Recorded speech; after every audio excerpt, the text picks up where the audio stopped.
So this is a very interesting question on Reddit. Why are certain game developers getting persecuted on Twitter because they're religious, while other game developers who are religious but from other denominations don't get persecuted? And this is a very interesting question, especially since we're talking about Troy Levitt.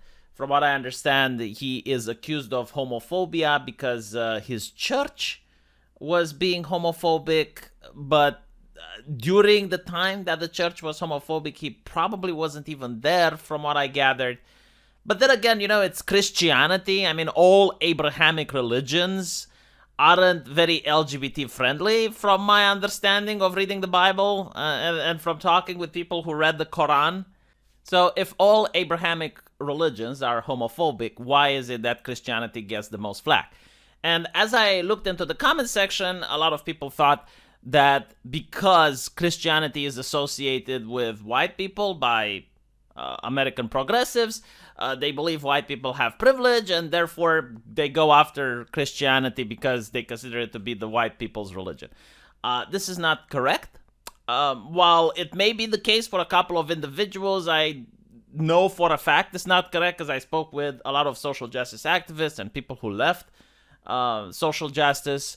And no, that is not why they are targeting Christians more than any other denomination. The reason for why it's happening is due to the fact of risk assessment.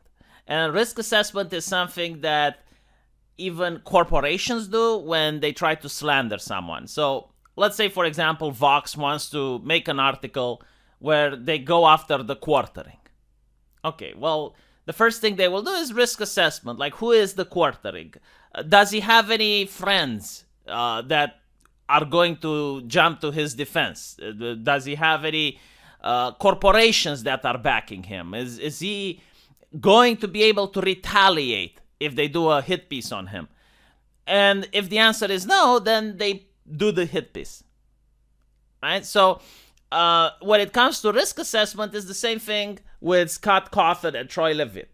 If they go after them, there isn't going to be any sort of consequences that are going to return. Now, if any of them were Muslims, then there are many NGOs and there are many outlets and people that are sympathetical to Islam, which would cause a significant backlash towards any journalistic outlet that would attack one of these gentlemen for being Muslim.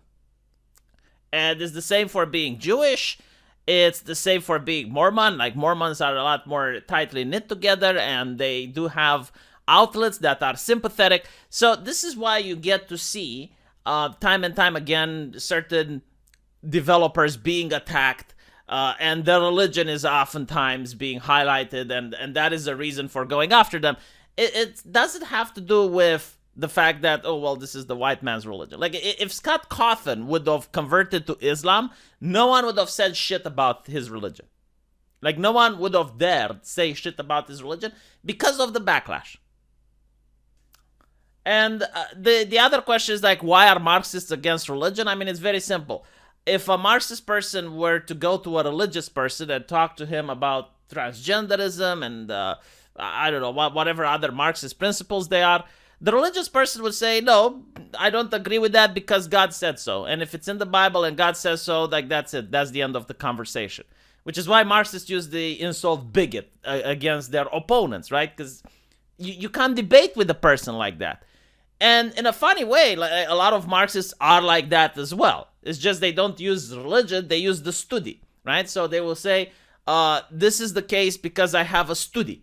Now, the person in question doesn't read the study, doesn't understand the study, doesn't even know anything in that field, but he saw a highlight in a newspaper that talked about a specific study, and he thinks that he has now achieved enlightenment. He thinks that he is at the peak of human knowledge because he read in the New York Times something about the study, and therefore it must be true and it can never be debunked and whatever, right? So it is the same when it comes to certain Marxists, because at the end of the day, this is what religion used to be in medieval time, right? It wasn't the role of the church wasn't just to have like the communion with God. No, like, church was also an institution like any other institution, staffed by human beings, which can be corrupt. And they would also exercise their influence in order to support various causes, to tell the peasantry how to think and how to interpret certain world events.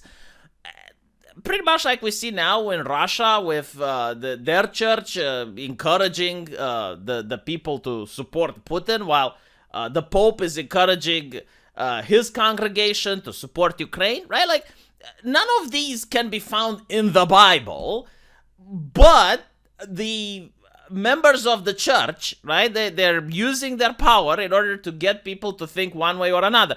And at the end of the day, this is what Marxism also tries to do.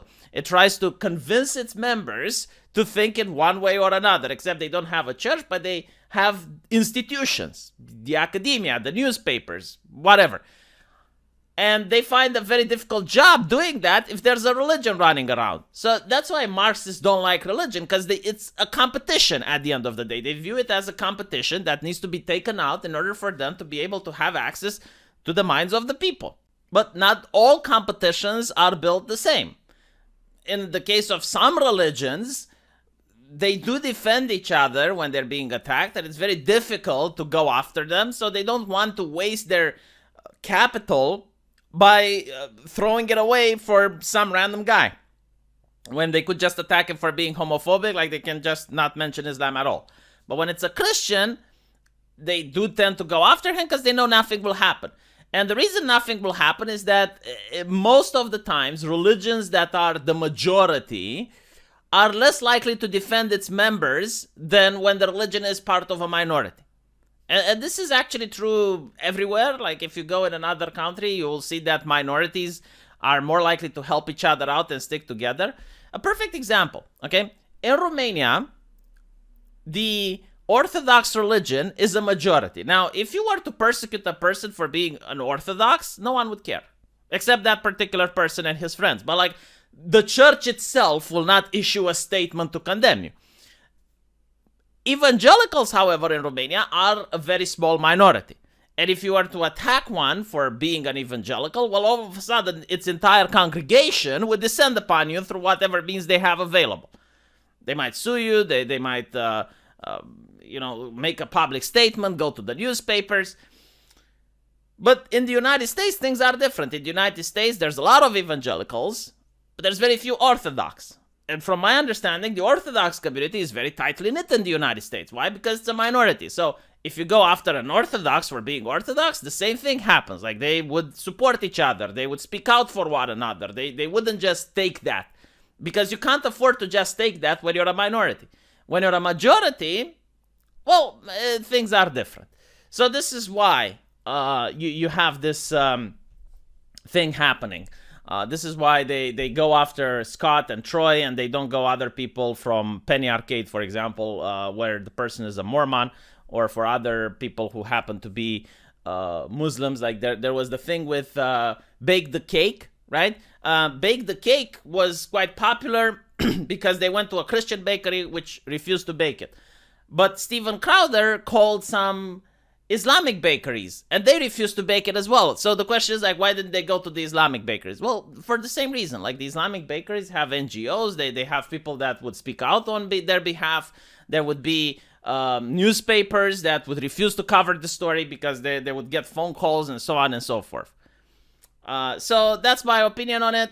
Let me know what you guys think, and I'll see you in the comment section. Take care.